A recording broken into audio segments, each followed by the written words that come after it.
परमात्मने नमः। उद्भूतस्पर्शवद्द्रव्यं गोचरः सोऽपि च त्वचः रूपान्यचक्षुषो योग्यं रूपं मत्रापि कारणं द्रव्याध्यक्षो त्वचो योगो मनसा ज्ञानकारकम्।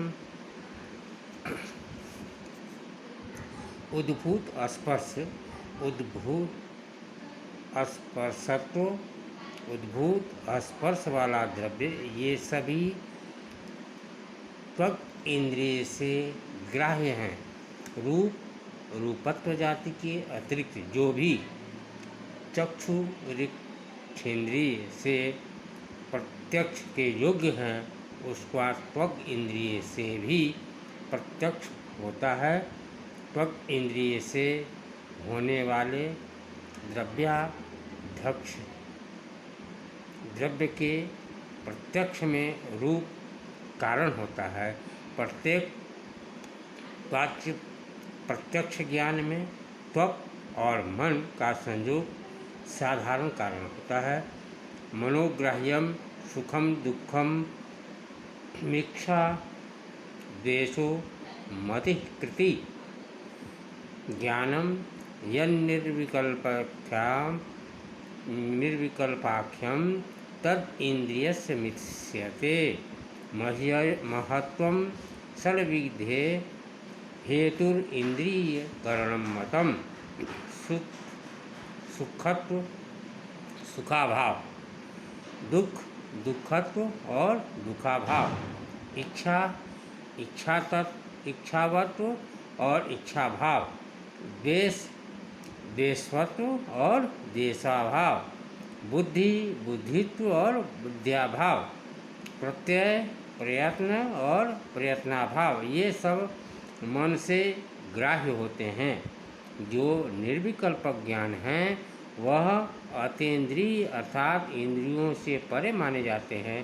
तात्पर्य यह कि किसी इंद्रिय विशेष से ग्राह्य नहीं है। घ्राणज आदि 6 प्रकार के प्रत्यक्ष में पदार्थ का महत् परिमाण वाला होना कारण है, तत्त इंद्रिय कारण है। और लौकिक सन्निकर्ष निरूपणम विषयेन्द्रिय संबंधो व्यापारः सोऽपि षड्विधः द्रव्यग्रहस्तु संयोगात् संयुक्त समवायतः द्रव्येषु समवेतानां ततः तत् समवायः तत्रापि समवेतानां शब्दस्य समवायः तद्वृत्तीनां समवायेन तु ग्रहः।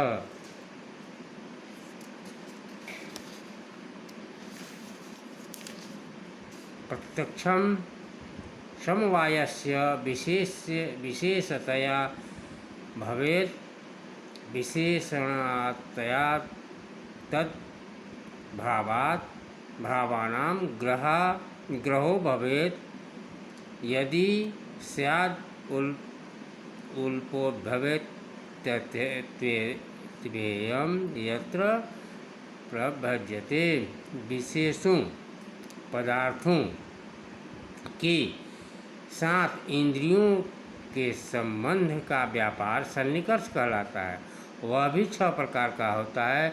संयोग सन्निकर्ष, संयुक्त सन्निकर्ष, समवाय सन्निकर्ष, संयुक्त समवेत समवाय सन्निकर्ष, समवाय सन्निकर्ष और समवेत समवाय सन्निकर्ष। संयुक्त विशेषणता संज्ञक सन्निकर्ष, उदाहरण के लिए घट आदि द्रव्य का प्रत्यक्ष इंद्रिय के संयोग से होता है।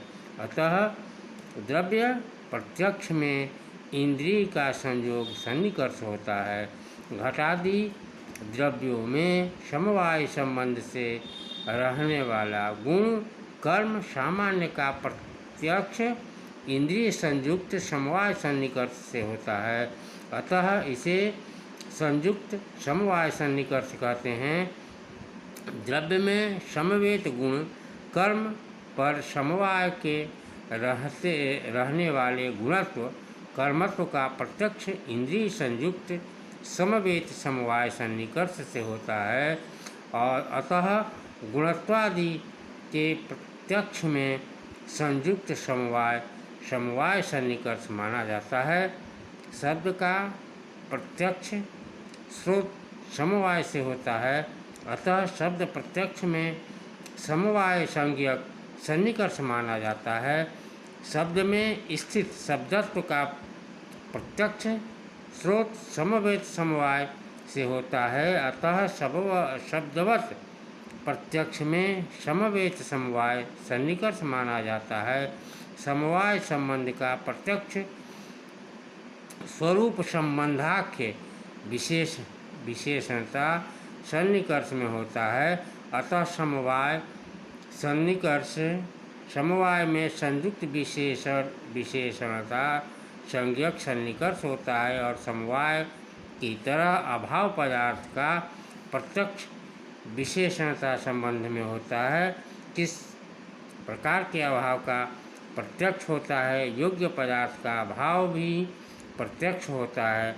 अब अलौकिक सन्निकर्ष निरूपणम। अलौकिकस्तु व्यापारस्त्रिविधि परिकीर्तितः सामान्य लक्षणों ज्ञान लक्षणों योगस्तथा। लौकिक सन्निकर्ष 6 प्रकार का होता है, यह बताया गया। अब अलौकिक सन्निकर्ष के संबंध में निरूपण करते हैं कि अलौकिक सन्निकर्ष 3 प्रकार का होता है: सामान्य लक्षण, ज्ञान लक्षण और योगज लक्षण।